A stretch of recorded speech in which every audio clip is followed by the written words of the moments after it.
Hakim senior ditikam saat jalan kaki 100 meter menuju mobil, pelaku pakai topeng. Seorang hakim pengadilan agama Kota Batam ditikam orang tidak dikenal saat hendak berangkat kerja. Saat itu, korban bernama Gusnahari hendak berangkat kerja dari rumahnya di Kompleks Perumahan Cipta Garden Sekupang, Kamis, 6 Maret 2025, pagi. Setelah ditelusuri, korban bisa dikatakan bukanlah hakim biasa. Mengutip Tribunnews.com, Kapolsek Sekupang Kompol Benhur Gultom mengatakan kejadian berawal saat Hakim Gusnahari hendak berangkat kerja sekitar pukul 7.10.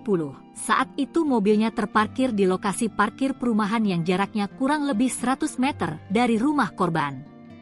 Saat korban berjalan ke mobil, ada satu orang pelaku menggunakan penutup wajah mendatangi korban dan langsung menusuk Hakim Gusnahari. Ia mengatakan saat itu korban berusaha menghindari senjata tajam yang digunakan oleh pelaku sehingga mengenai tangan kanan korban.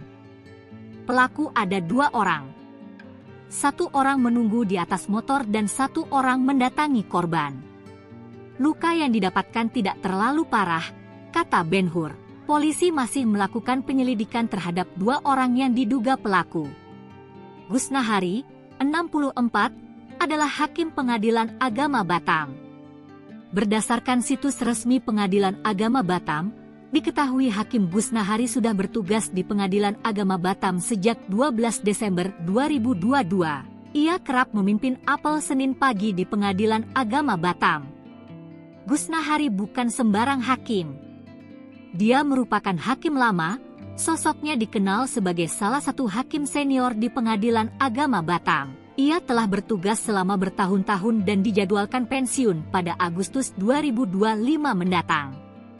Gusnahari dikenal sebagai sosok yang tegas dalam menjalankan tugasnya. Sepengetahuannya, korban tidak memiliki catatan konflik dengan pihak lain. Menanggapi kejadian ini, pihak Pengadilan Agama Batam berharap agar ada peningkatan keamanan bagi para hakim.